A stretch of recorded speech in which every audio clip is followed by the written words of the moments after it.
Quick question. Do your end users always, and I mean always, without exception, work on company-owned devices and IT-approved apps? I didn't think so. So how do you keep your company's data safe when it's sitting on all those unmanaged apps and devices?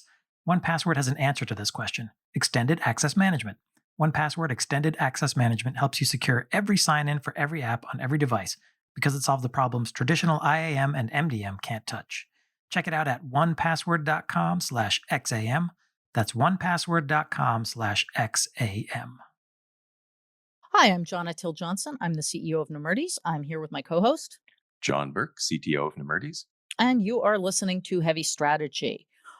Today, we are going to kick off with an FU, which we very much appreciate. Somebody writes in, "Good morning. I listen to several of your pods and really enjoy them. So thank you, etc." Further nice words.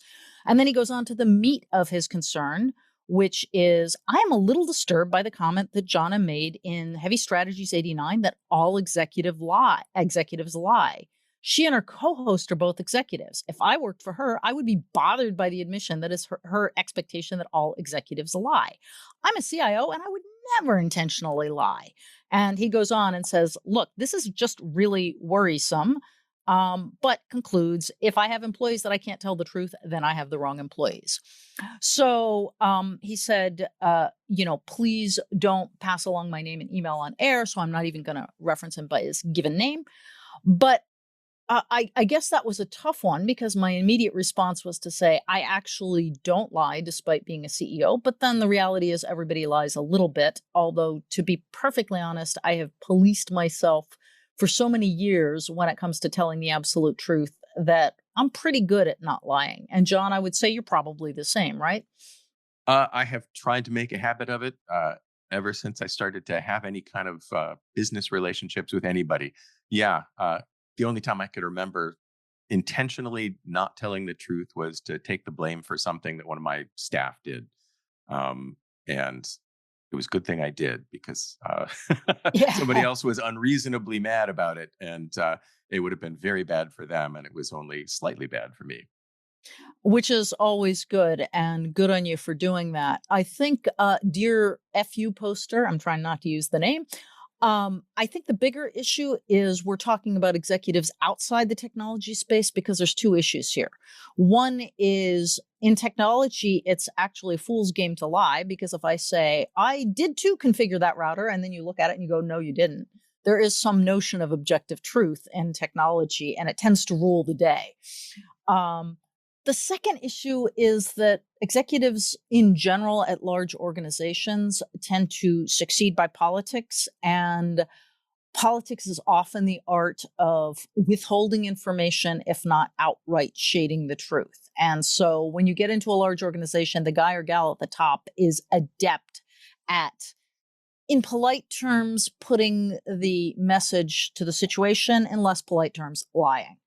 And I think that's a reality that people have to actually accept, even though it sounds self-serving to say, well, those people lie. I didn't mean me.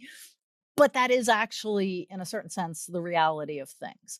That said, there are an awful lot of people, I would say probably 75 to 80% of people are probably mostly very honest. It's just that remaining 25 to 20% tend to be senior executives.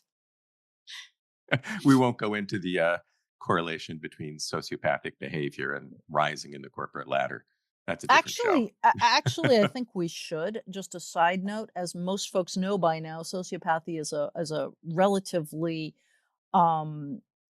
it's not a common trait. It's a relatively uncommon trait. In fact, it hits about 2% of the population, but it is as high as 10 to 20% among corporate CEOs. And that should tell you something. So that should, and by the way, the hallmark of sociopaths is lying. That's kind of how you can tell one, because they lie about things that they don't even need to lie about. Anyway, we appreciate the FU. We encourage you to send in additional FU. And now let's switch to today's topic, which is really what your security strategy ought to be in light of the Salt Typhoon hack and the exploding pager situation. The thesis I'm going to toss out here for discussion on the show is the world has changed in the past couple of months. With the exploding pagers that everybody's familiar with, we've realized that supply chain compromises can kill people. And in fact, physical devices can kill people and can be triggered to kill people. I think it was always known in theory. Now it's happened. And with Salt Typhoon, essentially what we've just found out is certainly within the US and potentially outside the US, major telco networks are badly compromised to the point where recently the US FBI had issued a warning saying do not put any kind of sensitive information on your phone because it is getting read by the Chinese. And yes, the source is the Chinese. So now we've got a scenario where you can't trust two things: the physical safety of your devices, because you can blow up pagers, you can blow up laptops, which have these nice, convenient lithium batteries. You can blow up pretty much anything should you wish, and you can't count on the supply chain not having been compromised to do so. And the second thing is you can't count on your telco network to keep things even remotely secure. So now what do you do from a standpoint of a cybersecurity strategy? John? Wow, throw up your hands and run. It's probably the case that folks have been far too trusting of both the cellular networks and the internet generally, and of the devices that they carry for a long time, probably since just after we got into the iOS versus Android world. And the idea that your little tiny computer that you carry around in your pocket would be any more secure than your standard Windows PC is kind of a mind-boggling level of willful uh, self-deception. And there's one where we can probably go back to the lying theme and say we often lie to ourselves, even if we don't lie to other people. And this is one of those cases where I think we've all been lying to ourselves for a long time. Like, oh, I don't have to worry about that. No one's going to spend the time and effort necessary to break into my phone to try and steal my information. Well, okay. Now we know that people have been taking the time and the care necessary to do it, and to do it really secretly so that it took a long time to find and to bring to the light of day. Well, and I would go ahead and add to that. They will also, if sufficiently motivated, figure out how to rig your phone to explode in your face and maim or kill you.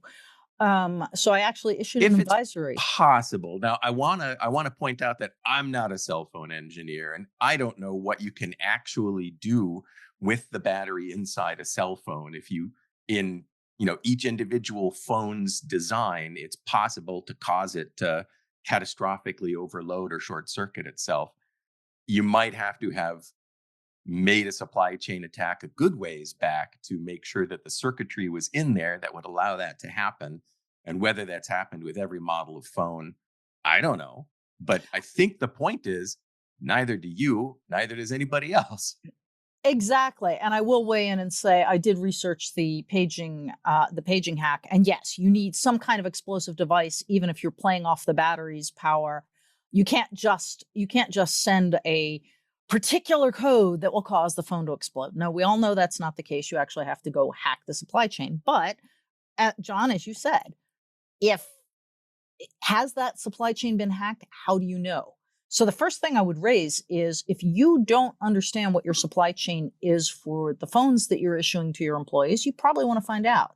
But then John and I got into a really interesting debate because my reaction to this was, gosh, this is reason number 572 that companies really need to be issuing phones to their employees because it's impossible to track back the supply chain of somebody's personal cell phone.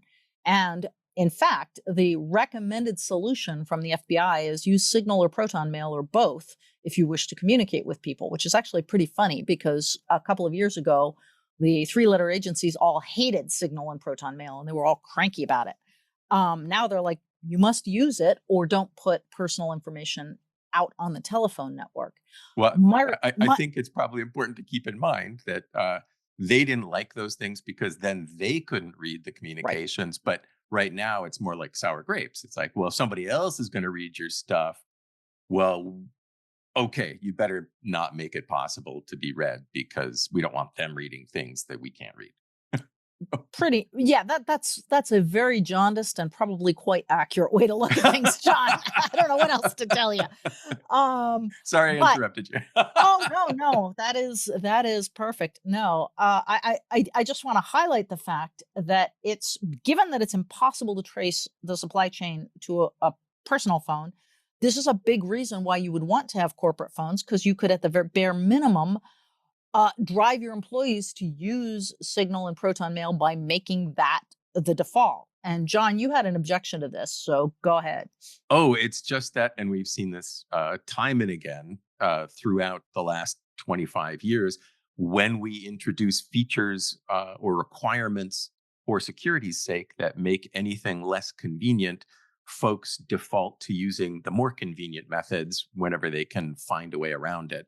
So they'll switch to their personal phones and doing things the convenient way as soon as anything becomes inconvenient enough. Yeah, but I kind of feel like you have to fight the good fight. In other words, if you just say, screw it, we can't control what people do on their personal phones, we just sort of have to hand wave and say, please, everybody don't send private information on your cell phones. You know, and I know that's going to happen. So I don't know. Your recommendation comes down to just let it be. And Oh, I no, think no. that's My recommendation is pigeon spikes. You want to try and make it difficult to do things with people's personal phones, as well as taking your best shot every time at making the secure way not uh, deterrently difficult. You don't want to deter yeah. people from doing it by making it too difficult. So trying at every turn to make it easy to do things the right way and a little harder to do it the wrong way. Yeah, that sounds nice in practice, but Oh, it's in not theory, easy. but in practice, nobody's going to put corporate apps on their personal phone. Well, okay, I have, but in general, you don't want to. And if somebody says, here's Signal, please use it for all your messaging, they're going to be like, yeah, right, whatever. And whereas if you give them the phone, you've disabled all messaging except for Signal. I guess they'll use Signal, won't they? Now, I think Signal is easier than carrying a personal phone and transferring all your contacts over. If there might be a little grumbling up front, but at the end of the day, that would then transfer everybody over. For the record, by the way, I also use WhatsApp, which is also end-to-end encrypted, except it's owned by Meta, so who knows? It's Yeah, end-to-end no, it encrypted. it it does start to make the Citrix strategy over the years look better and better in retrospect, which is nothing Do lives on tell. the device Right, except the exactly. client that's encrypted and can talk to Well, everything no, else on the back end. that doesn't fix Salt Typhoon because it's a telco network that was hacked. So it doesn't matter what's living in the device at that point. So Uh, there's but if yeah. the communications are end to end encrypted, is what you and the FBI are saying, Oh, you're in right. good shape. But then it doesn't matter what's living in your device. Nothing's living on your device at that point, is the But point. it doesn't matter. It's like taking things off your device doesn't solve either of the two problems we're worried about, which is stuff getting read on the network.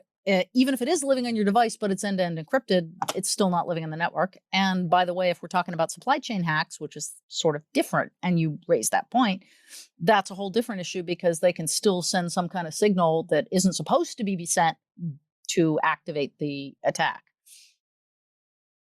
So in other words, I don't think there's value to saying nothing lives on the device if the two breaches we're talking about are physical explosion of the device or reading information that's going across the network, not from the device. I think, though, that we're making an unwarranted assumption that there's not going to be anything ever living on the device and that there's not going to be a compromise of the device. It's like, I don't really have to worry about whether you've got end to end encryption if I can see everything you type on your machine, if I can intercept your voice communications before they get to the encryption module.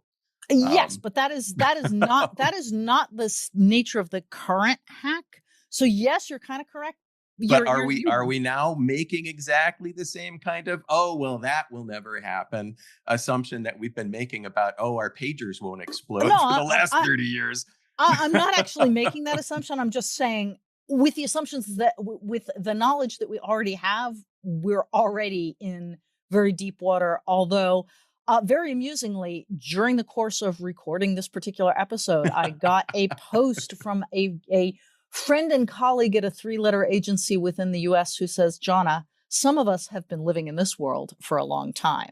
So, Uh-huh. yes, Yep. basically, if you don't work for the FBI, CIA, NSA, you probably need to start thinking as if you did and stop pretending that nobody cares because that way lies absolute danger. Yes, you're Okay, I'm gesturing frantically on the video. I have a follow-on point on that and a completely different topic to bring up in the context of our larger conversation. The follow-up is uh, keep in mind that we live in the age of AI and AI-inspired algorithms and big data, and so we're steadily eroding the amount of individual attention that has to be devoted to hacking anybody's phone. And we're mechanizing and industrializing it so that basically it can become a factory process where somebody flicks a button and the whole production line goes into effect and everybody's phone is being hacked constantly. And anything that looks interesting can be followed up with individual attention directed by an AI. It's ex- awesome. I'm looking at John's smiling, happy Midwestern face and thinking, God, what a devious heart that hides. Oh no, this is one of the real uh, keeps my in-laws up at night fears that's out there about what AI can do. It can industrialize all sorts of cybercrime. Let's pause for a message from today's sponsor, 1Password.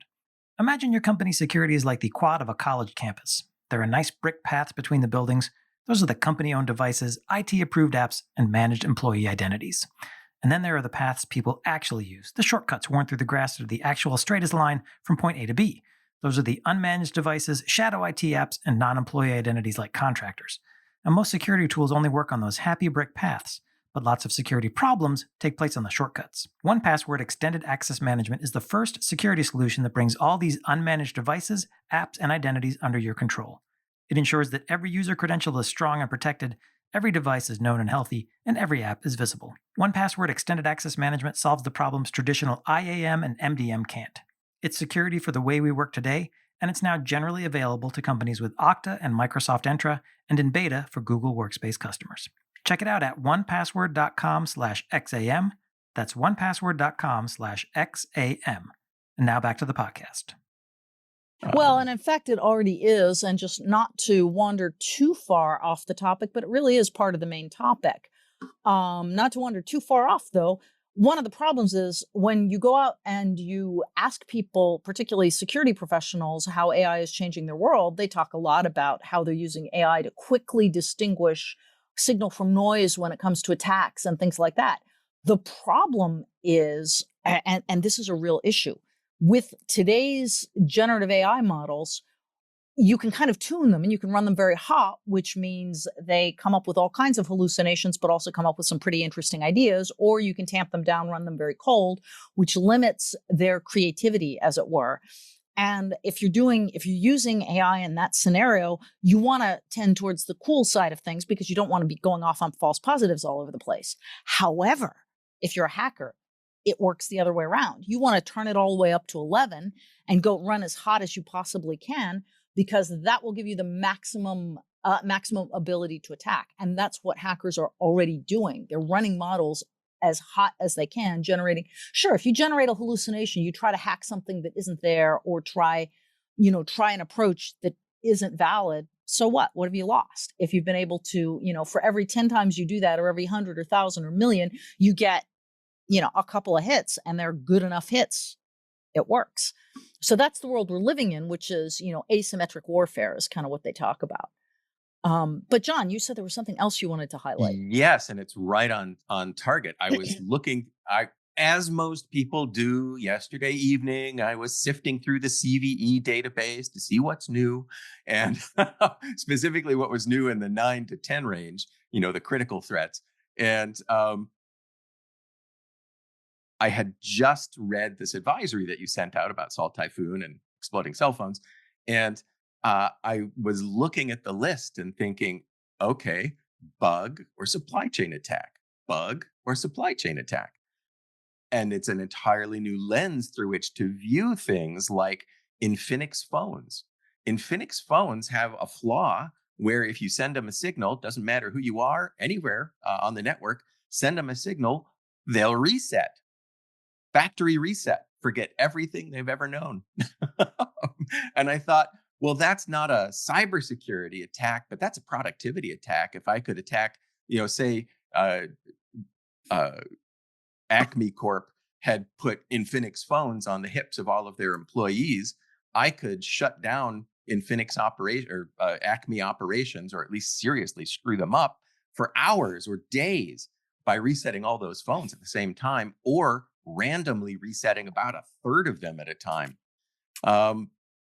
I think we're definitely living in a new age. And I'm calling it a new age because most folks are waking up to a different kind of a world if they're finally realizing this stuff is possible. But I will point out that all the way back in the 1970s, I think it was, the late 70s, Fred Pohl wrote this great book called The Cool War, where Mm. nation states were attacking each other's productivity as opposed to their physical infrastructure or populations. So instead of John, what languages was that translated into? a Just good asking. question. Oh, but anyway, Yeah, yeah. So why develop a superbotulism that can kill an entire population, including possibly your own, when you can all just give them a bad cold that makes them 15% less productive for 6 weeks. yeah. That's absolutely eye-opening, John. And I guess, kind of circling back, all of this just backs up the contention that whatever era we thought we were living in conclusively came to an end this past summer and fall, when we realized how badly compromised certain things are and how bad certain compromises can be. Now, many of you may be thinking, hey, look, nobody really cares about me. I just run an auto supply shop and I'm doing IT for an auto supply shop. Nobody's going to compromise me. Um, don't assume Another that. auto supply shop? Well, yes, your competitors, but no. But there's also the fact that you have no idea what role you're playing in somebody else's supply chain. So you can say, "Oh, all I do is X," but what do your customers do with X? And you may be the unwitting victim of a supply chain hack because, somebody can get in and fix your parts and blow up the cars of the people that they wish to blow up. Because that's the big issue at the moment. I think anyone that's been paying attention to the news can say, well, Jonna, the exploding pager attack was kind of straightforward because they knew which pagers to attack and they knew who was using those pagers. And we don't have that information today. Well, I just sort of like to point out John's observation that you can use AI to do an awful lot of things. And in fact, if your goal is to figure out who's using which devices, those Infinix phones that are cough cough manufactured in China, you know, maybe you don't really care if if only 9 out of 10 of the people that you targeted got hit and the 10th person wasn't actually somebody you targeted. You just care that you got 90% hit rate, pretty good. So basically the confluence of deep involved nation state attacks, supply chain compromises that can now be lethal, and the emergence of AI combined roughly sometime this year, call it July or whenever the pager attack was, to essentially change the game for cybersecurity. And if you're listening to this going, gosh, that's interesting and a little scary, what do I do about it? Let me remind you that Heavy Strategy is a show where we hope to ask the right questions and not give you the right answers, because we're scary questions. Yeah, we don't have an answer, but I would say if you are not raising some of these issues to senior management, you're not doing your job. They may then come back and say, you're delusional, nobody cares about us. Or as someone I talked to yesterday pointed out, that there was a law firm who shall remain nameless who was told that they were potentially vulnerable for 3 or 4 breaches, bad breaches, and they were going after a client they were trying to win. And one of the things they had to do was make sure that their infrastructure was secure enough to support that client. And literally, the head of the law firm sat down and said, hang on, the risk of the risk of these three breaches happening and the cost of remediating them outweighs the benefit of getting the client. So we're not going to deal with it and just go get the client and put them at risk. And that kind of thinking is prevalent in business. So don't be surprised if your senior management comes back and says, yeah, okay, we could get hacked, but how bad could it really be? But you should at least have an intelligent conversation about how bad it could be and what could happen and what risks you wish to take within your risk tolerance at the organization. And the main thing that's changed again is we're not talking about ransomware. We're talking about, people dying, and we're talking about all of your customers being exposed, um, you know, and worse. I mean, the only advice we can give right now, I think, is advice we've been giving for a long time. John has been giving for a long time in other contexts, especially not specifically on heavy strategy. And that is, sincerely implement zero trust. One way to keep the signal of death from being sent to the routers in your network is if they're not listening for traffic uh, that's not supposed to be coming in. Um, and consider the benefits of non-monocultures in your infrastructure. If everything's coming from the same supplier, Cough, everything's cough, vulnerable. Microsoft, cough, cough. But yes, Or anyone, Cisco, or or Juniper, Apple, or or Apple, or yes, Microsoft, or or Microsoft. But no, um, all joking all aside, joking aside, yeah. any monoculture is more vulnerable to toxins in the environment and or bad organisms. So um, try to carefully and thoughtfully avoid monocultures. At the same time, you get sincere about zero trust.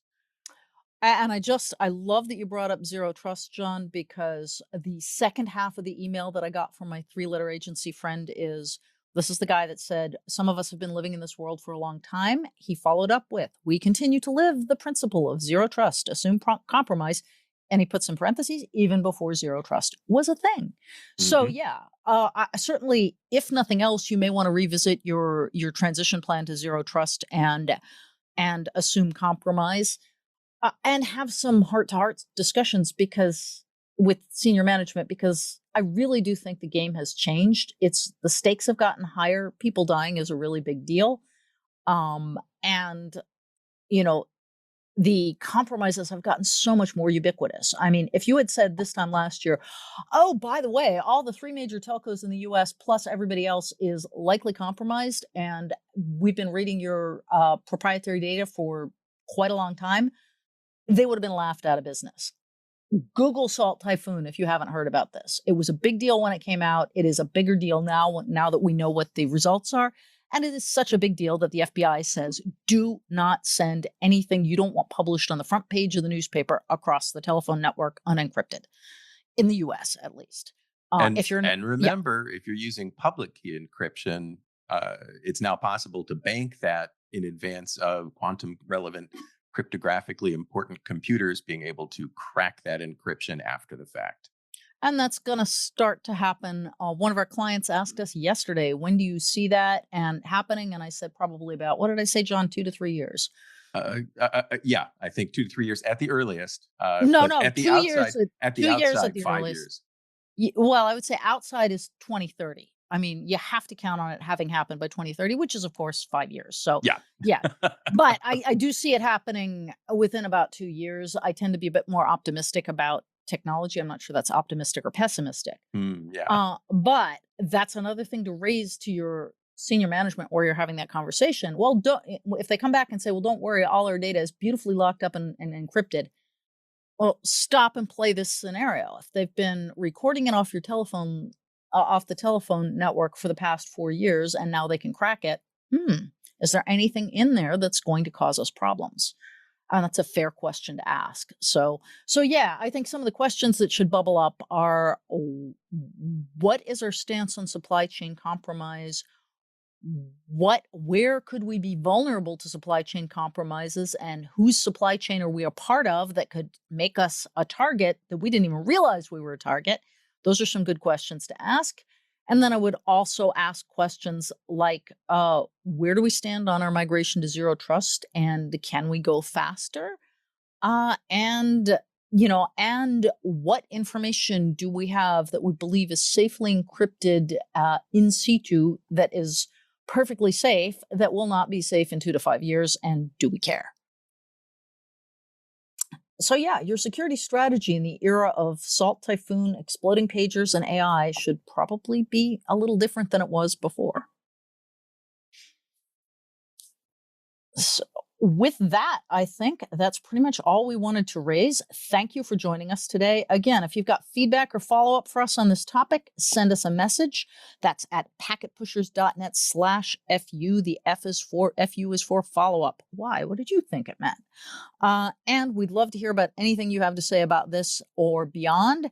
You'll also find some of our other podcasts, Network Break, which I do with Drew Conry Murray, which helps you stay current on the latest tech news and what it means, and a whole bunch of other stuff and more. If you want to get those advisories, please hit us up at the Nemertes website. That's nemertes.com, nemertes.com. Click the Contact Us button and say, hey, I want to be on the advisory list.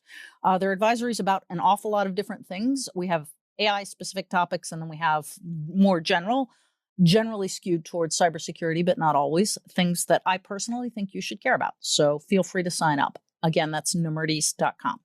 We look forward to hearing from you. Indeed.